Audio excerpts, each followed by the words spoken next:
En el principio, antes de que el asfalto devorara el horizonte y el ruido de la modernidad silenciara la memoria de la Tierra, existía un mundo de agua y sombra, un universo líquido donde la vida y la muerte danzaban abrazadas en una calma eterna.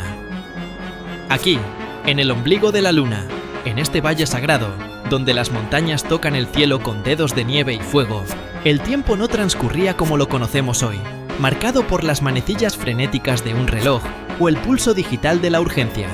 Se movía al ritmo lento, casi imperceptible, de una criatura que tomó la decisión más radical de la historia evolutiva: negarse a crecer.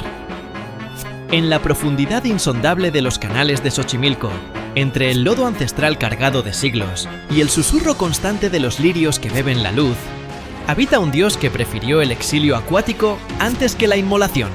Es el ajolote, el xolotl de las leyendas, el gemelo deforme y rebelde de Quetzalcóatl, el lucero de la tarde que, al huir del sacrificio necesario para poner en movimiento el quinto sol, corrió a través de los maizales, se escondió entre las pencas del maguey y, finalmente, acorralado por el viento y el destino, se sumergió en las aguas oscuras para transformarse en un enigma viviente. Al mirarlo hoy, no vemos simplemente a un anfibio de la familia Ambystomatidae. Estamos ante la encarnación de una fuga cósmica, ante la resistencia de la materia a dejar de ser lo que es. Para comprender la magnitud de esta criatura, debemos primero sumergirnos en la arquitectura de su propia anatomía, una obra maestra de la sustracción y la permanencia. Observamos sus ojos pequeños, unos cuentas de obsidiana líquida, fijas y carentes de párpados, como si estuvieran condenados a mirar una eternidad que nosotros, en nuestra prisa, hemos olvidado. No poseen la musculatura para cerrarse, lo que los obliga a ser testigos perpetuos de su entorno. Son ojos que vieron la fundación de Tenochtitlán, que presenciaron el paso de las canoas imperiales cargadas de flores y guerra, y que hoy nos devuelven la mirada desde la pecera o el canal con una inocencia que desarma y una profundidad que inquieta. Su visión, aunque no destaca por su agudeza a larga distancia, está diseñada para el movimiento y el contraste en la penumbra del lecho lacustre. Pero no dependen solo de la vista. A lo largo de sus costados, invisible para el ojo inexperto, corre una línea lateral, un órgano sensorial arcaico que comparte con los peces ancestrales. Pues este sistema de mecanorreceptores funciona como un sexto sentido, permitiéndoles tocar el agua a distancia, detectando las vibraciones más sutiles, los cambios de presión y los campos eléctricos minúsculos generados por el movimiento de una presa. El ajolote no solo ve el agua, la siente como una extensión de su propio sistema nervioso.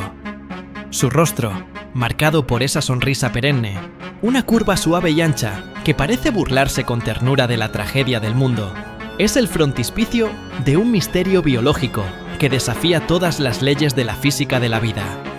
Esta mueca, que los humanos antropomorfizamos como felicidad o placidez, es en realidad la estructura de una boca diseñada para la succión de vacío, una trampa hidrodinámica capaz de abrirse en milisegundos para engullir gusanos, larvas y pequeños crustáceos.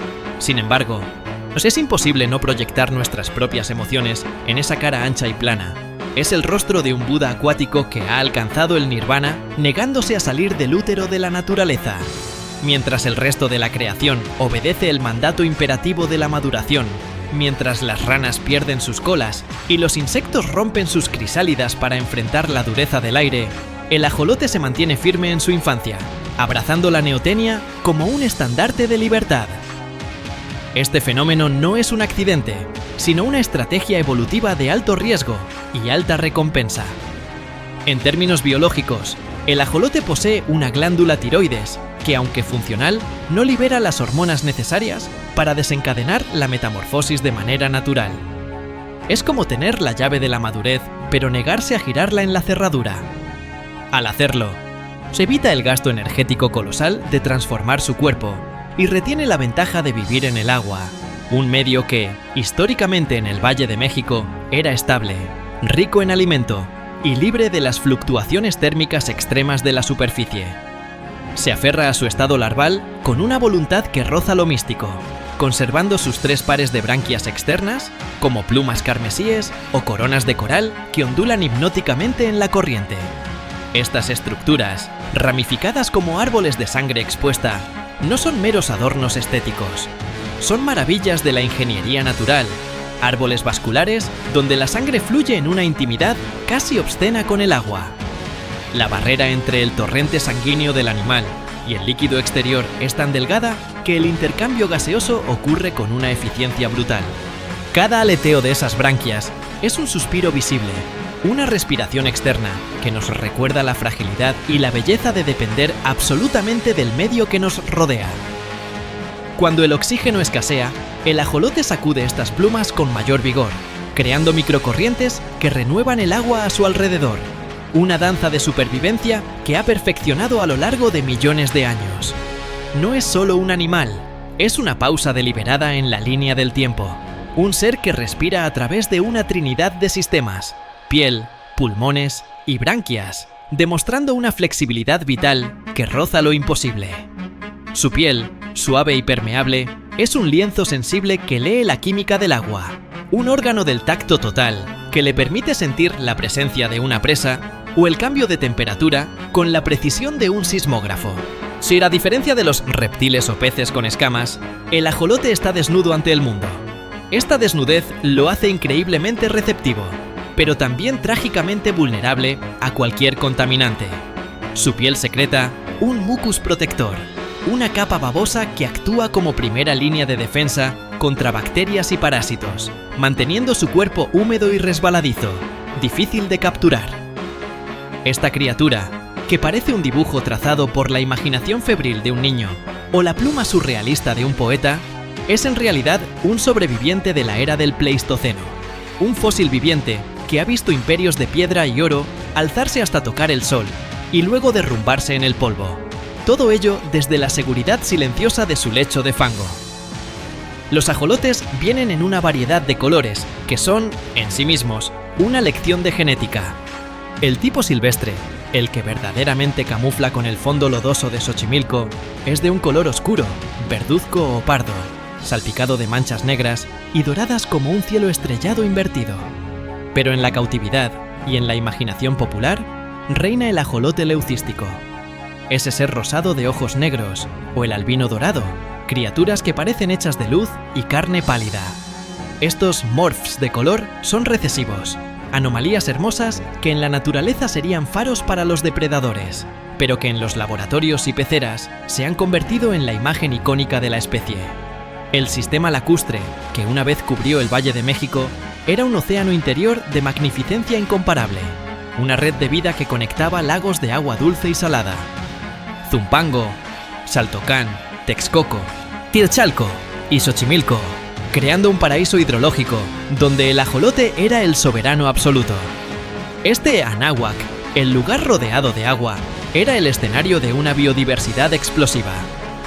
Aquí, el ajolote compartía su reino con el acocil, un pequeño cangrejo de río, con patos migratorios que llegaban desde Canadá, con serpientes de agua y con peces blancos.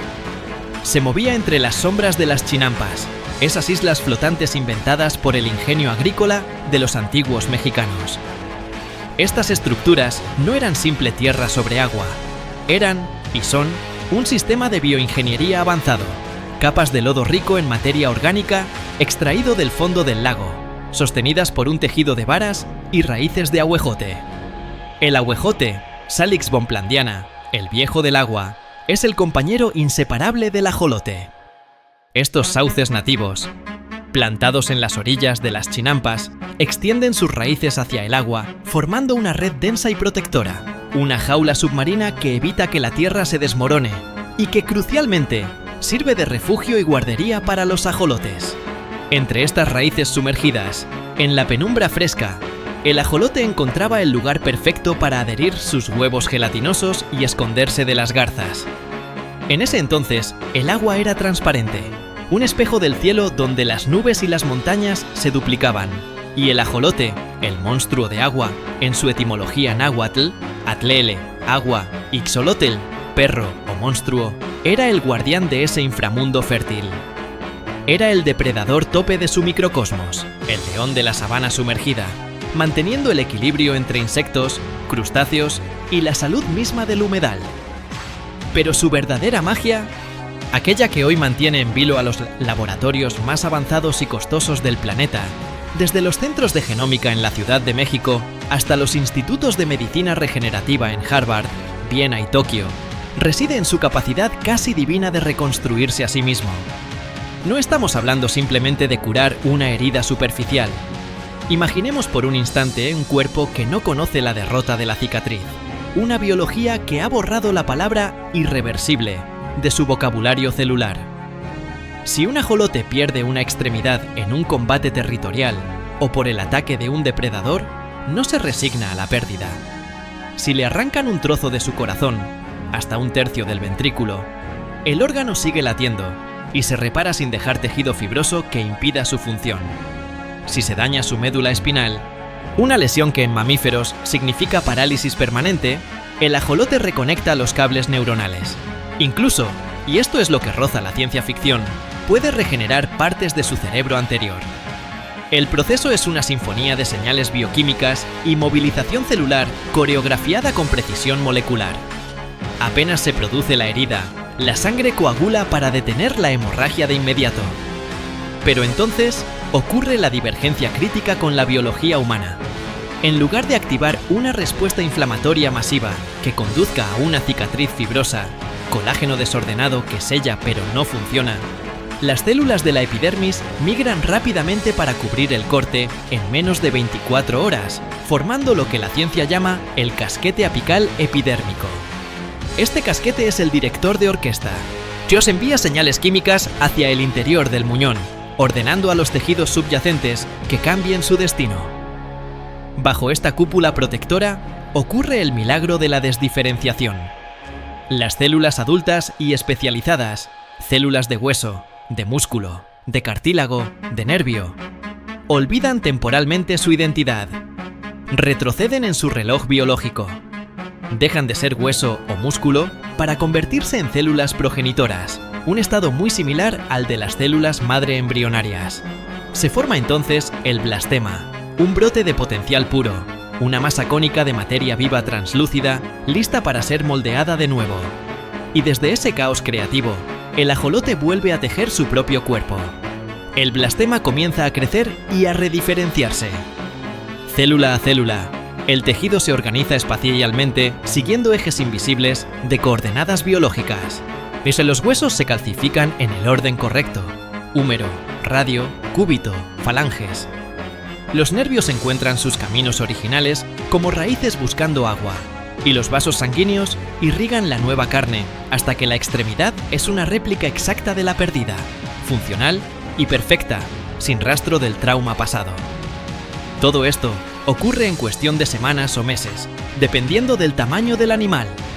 Es como si el ajolote poseyera el plano arquitectónico holográfico de su propio ser guardado en cada núcleo celular, una memoria física resiliente que se niega a ser borrada por la violencia del entorno. Los científicos han logrado secuenciar su genoma, una tarea titánica que tomó años de colaboración internacional, dado que es 10 veces más grande que el genoma humano. Está compuesto por 32.000 millones de pares de bases. Para ponerlo en perspectiva, si el ADN humano es un libro de instrucciones de 1000 páginas, el del ajolote es una enciclopedia de 10.000. Es un laberinto de información genética lleno de secuencias repetitivas, vastos desiertos de ADN no codificante, que antes llamábamos ADN basura, y que hoy sospechamos esconden los interruptores maestros de la regeneración y la regulación genética. En este código inmenso y redundante yace quizás la clave para el futuro de la medicina humana. La pregunta que desvela a los investigadores es: ¿tenemos nosotros, los humanos, esa capacidad latente, dormida en algún rincón oscuro de nuestro propio ADN compartido? ¿Podemos despertar nuestra regeneración interior? Si lográramos entender cómo el ajolote convence a sus células de no cicatrizar y sí regenerar, podríamos soñar con curar lesiones de médula espinal que hoy condenan a una silla de ruedas, reparar corazones infartados devolviéndoles su fuerza original, restaurar pulmones dañados por enfermedades crónicas o incluso regenerar extremidades perdidas en accidentes. El ajolote es, por tanto, un organismo modelo, un maestro silencioso, un espejo biológico donde la humanidad se mira con esperanza y desesperación, buscando la fórmula de la eterna juventud o, al menos, de la reparación perfecta. Sin embargo, y aquí radica la tragedia más profunda y punzante de esta historia, este ser que biológicamente parece poseer los atributos de la inmortalidad, es ecológicamente de una fragilidad desgarradora. Es un dios vulnerable, una contradicción viviente entre la omnipotencia de sus tejidos y la debilidad extrema de su existencia en el mundo real. Su vida pende de un hilo tan delgado y contaminado como el agua que hoy queda en los canales de Xochimilco. Aquel vasto sistema lacustre, el orgullo de la ingeniería azteca y la fuente de vida de la cuenca, ha sido drenado sistemáticamente durante 5 siglos. Primero los españoles, que veían en el agua un enemigo y una fuente de inundaciones, comenzaron a abrir tajos para secar el valle. Luego, la modernidad del siglo XX, sedienta de espacio para el asfalto y el concreto, entubó los ríos y pavimentó sobre los manantiales. Lo que queda de Xochimilco es un vestigio, un laberinto de canales reducidos, que son las venas abiertas de una tierra que se resiste a morir, pero que sangra toxinas. El lago ya no se alimenta de los manantiales cristalinos que bajaban del Ajusco o del volcán Iztaccíhuatl, que esos manantiales fueron secuestrados para dar de beber a la Ciudad de México. Hoy, los canales se rellenan artificialmente con agua tratada de la planta del Cerro de la Estrella. Aunque esta agua pasa por procesos de limpieza, no es el agua viva que el ajolote necesita. Es un líquido rico en nitrógeno y fósforo, un caldo químico que altera el pH y favorece la proliferación de algas nocivas. Pero el problema es más insidioso. El agua recibe descargas clandestinas de los asentamientos irregulares que han crecido en las orillas, vertiendo desagües domésticos sin tratar. El agua, otrora cristalina, es hoy una sopa turbia donde se mezclan los metales pesados de la industria: mercurio, plomo, cadmio. Los pesticidas de una agricultura forzada que ha abandonado las técnicas limpias por los agroquímicos. Y algo aún más perturbador: los microcontaminantes emergentes. El ajolote nada en un cóctel de residuos farmacéuticos humanos, antibióticos, analgésicos, hormonas anticonceptivas y antidepresivos que nosotros excretamos y que terminan en el agua. Y el ajolote, que respira por la piel, absorbe todo. Su cuerpo no tiene barreras, es una esponja biológica que se empapa de la realidad química de su entorno. Las hormonas en el agua pueden alterar su sistema endocrino, interfiriendo con su crecimiento y reproducción, feminizando a los machos o esterilizando a las poblaciones. Pero el enemigo no es solo invisible y químico, también tiene dientes, escamas y un apetito insaciable.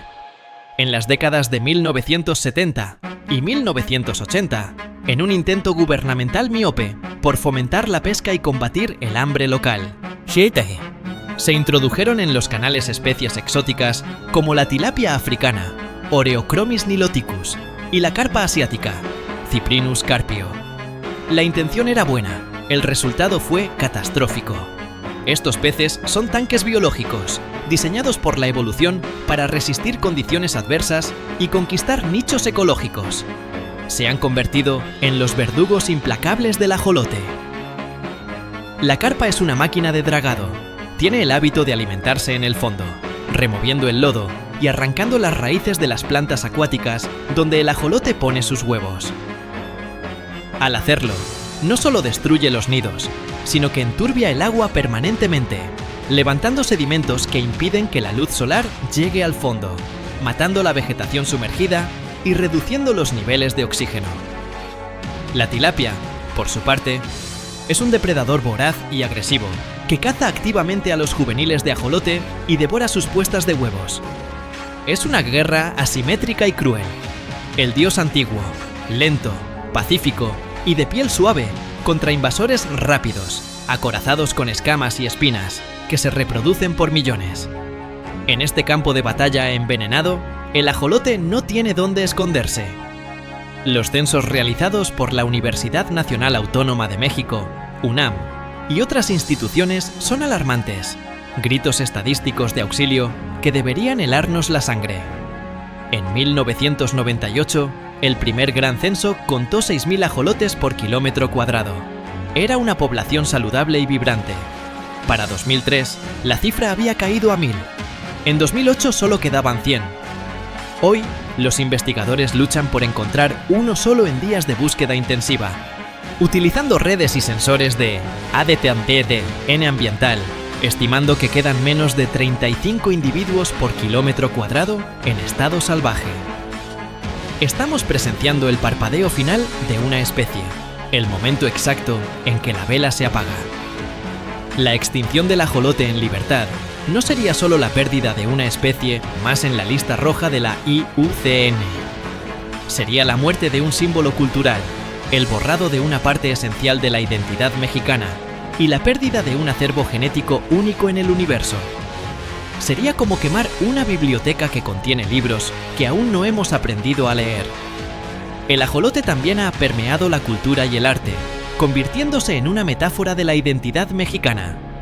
El célebre cuento Axolotl, de Julio Cortázar, captura la obsesión hipnótica que estos animales provocan. En el relato, un hombre visita el acuario del Jardín des Plantes en París todos los días, mirando a los ajolotes hasta que su conciencia se transfiere al cuerpo del anfibio, quedando atrapado tras el cristal, viendo su propio cuerpo humano alejarse. Esta metamorfosis psicológica refleja la fascinación que sentimos. Al mirar al ajolote, nos miramos a nosotros mismos atrapados en una pecera de modernidad, anhelando un retorno a un estado primigenio. El antropólogo Roger Bartra, en su obra La jaula de la melancolía, utiliza al ajolote como símbolo del carácter nacional mexicano, un ser en eterna suspensión, que se niega a crecer hacia la modernidad occidental, que prefiere mantenerse en su estado larval, lleno de potencial y melancolía. Pero en la oscuridad más profunda es donde a veces brilla la luz más pura de la resistencia humana y la innovación ecológica. No todo está perdido. No mientras haya quienes entiendan que salvar al ajolote es salvarse a sí mismos. Ha surgido una alianza inesperada y poderosa entre la ciencia académica de punta y la sabiduría ancestral campesina. En los laboratorios del Instituto de Biología de la UNAM, liderados por figuras como el Dr. Luis Zambrano, y en las chinampas de los productores locales, se está gestando una revolución de conservación que rechaza las soluciones simplistas. Se dieron cuenta de que criar ajolotes en peceras para luego liberarlos en los canales sucios era condenarlos a muerte. Era como soltar canarios en una mina llena de gas. La solución tenía que ser sistémica. Así nació el modelo de Chinampa Refugio. Esta estrategia es la punta de lanza de la esperanza y consiste en restaurar los canales tradicionales mediante la construcción de barreras físicas y biológicas. Los chinamperos seleccionan un canal secundario o una apantle y bloquean sus entradas con compuertas hechas de malla y filtros biológicos de plantas y grava. Estos filtros impiden el paso de las carpas y tilapias, creando zonas de exclusión seguras. Dentro de estos santuarios lineales, el agua se purifica gracias a la acción de plantas nativas acuáticas que absorben los metales pesados y el exceso de nutrientes. En estos refugios aislados, el milagro ocurre. El agua vuelve a ser clara, los niveles de oxígeno suben, la pulga de agua, alimento del ajolote, prolifera y la vegetación sumergida regresa. Es aquí donde se reintroduce al ajolote. En este entorno controlado pero natural, el animal puede vivir, cazar y reproducirse en paz, protegido de sus amenazas, pero expuesto a los estímulos de la vida salvaje, lo que garantiza que no pierda sus instintos. Es un retorno a la ingeniería prehispánica, una demostración humilde de que las técnicas agrícolas de los aztecas, que crearon un ecosistema sostenible durante siglos, tienen las respuestas que la tecnología moderna de plantas de tratamiento y concreto no puede ofrecer por sí sola. Pero el modelo Chinampa Refugio va más allá de la biología. Es un modelo socioeconómico. Los chinamperos, verdaderos guardianes de la tierra y el agua, se comprometen a cultivar sus parcelas sin pesticidas ni fertilizantes químicos, volviendo a la agricultura orgánica tradicional. A cambio, sus productos, lechugas, espinacas, rábanos, flores, adquieren un valor agregado. Son productos etiqueta chinampera, alimentos que salvan al ajolote. Se crea un círculo virtuoso donde la salud del ajolote es la garantía de la salud del alimento que llega a la mesa de los restaurantes de alta cocina y a los hogares de la ciudad. Proteger al ajolote deja de ser un acto de caridad ambiental para convertirse en un acto de justicia alimentaria, ecológica y cultural. Comprar una lechuga de Xochimilco, cultivada en una chinampa refugio, es un acto político de conservación. Además, la fascinación mundial por el ajolote ha generado un fenómeno mediático sin precedentes, la ajolomanía. Su imagen rosada y sonriente ha colonizado el imaginario global. Aparece como criatura en videojuegos masivos como Minecraft y Fortnite, introduciendo a millones de niños y jóvenes a su existencia. Está estampado en camisetas de diseñador, en peluches, en joyería, y adorna el billete de 50 pesos mexicanos, considerado uno de los más bellos del mundo. Los memes del ajolote cruzan fronteras digitales, generando empatía instantánea. Esta popularidad, si se canaliza correctamente, puede ser el motor financiero y político para su salvación. Campañas como Adopta un axolote permiten a ciudadanos de cualquier parte del mundo financiar virtualmente el mantenimiento de un animal y su refugio, conectando la economía global con la conservación local. Sin embargo, debemos ser críticos. No basta con tenerlos en peceras alrededor del mundo. Un ajolote en una pecera en París, Nueva York o Shanghái es un animal seguro, sí, pero es un animal descontextualizado, un rey sin reino, un exiliado biológico que ha perdido su función ecológica. Si es un ajolote fuera de Xochimilco, es solo una curiosidad biológica. El verdadero ajolote es el que interactúa con el lodo, con el ahuejote, con la garza y con la historia de México. El objetivo final, el sueño dorado de la conservación, no es la mascota, es la repoblación, el retorno del dios a sus dominios salvajes. Pero para eso, el dominio debe ser habitable. La lucha por el ajolote es, en última instancia, la lucha por el agua de la Ciudad de México. Es la batalla por entender que una megalópolis de 20 millones de habitantes no puede sobrevivir si asesina el ecosistema que regula su temperatura, que evita sus inundaciones y que le da identidad. Xochimilco es el último regulador térmico de la ciudad, un pulmón húmedo que combate la isla de calor urbano. Si Xochimilco muere, la ciudad sufrirá. El ajolote nos enseña, que es con su sola presencia, que la regeneración es posible, no solo a nivel de tejidos, sino a nivel de paisajes y sociedades completas. Si el ajolote puede reconstruir su corazón átomo a átomo, ¿por qué nosotros no podemos reconstruir nuestros lagos y nuestra relación con la naturaleza? Su ciclo de vida es un poema de resistencia que merece ser observado con reverencia. Todo comienza con el baile nupcial, un ritual silencioso y elegante. El macho, al detectar a la hembra por sus feromonas, comienza a empujarla suavemente, guiándola en círculos. Luego, deposita en el fondo del canal un espermatóforo, un pequeño cono gelatinoso coronado con una cápsula de esperma. Con movimientos ondulatorios de su cola, conduce a la hembra hasta que ella se posa sobre el espermatóforo y lo recoge con su cloaca. La fertilización es interna, pero sin la violencia de otros anfibios. Días después, el desove culmina con la puesta de cientos de huevos, esferas de gelatina que parecen perlas, o pequeños planetas transparentes adheridos cuidadosamente a las raíces de los ahuejotes o a las hojas de elodea. Dentro de cada esfera, la vida se organiza con una tenacidad conmovedora. Si observamos con un microscopio, podemos ver la división celular acelerada, la formación del tubo neural, el surgimiento de los esbozos de las branquias. Se pueden ver los ojos formándose como dos puntos negros, el corazón comenzando a latir con un ritmo frenético, la cola creciendo y curvándose dentro de la prisión transparente, hasta que eclosionan. Las pequeñas larvas, de apenas unos milímetros, salen al mundo hambrientas y vitales. Al principio son transparentes, casi invisibles, lo que les ayuda a evadir a los depredadores. Sus extremidades delanteras brotan primero, seguidas semanas después por las traseras, en un proceso de desarrollo lento.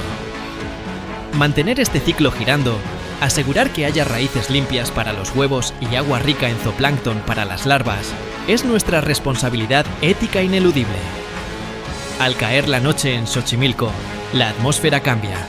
Cuando la niebla desciende sobre los canales, densa y blanca, y los sonidos de la ciudad moderna, los claxones, las sirenas, el reggaetón lejano de las trajineras turísticas, se amortiguan hasta convertirse en un rumor insignificante. Uno puede sentir la presencia de lo sagrado. El tiempo parece retroceder.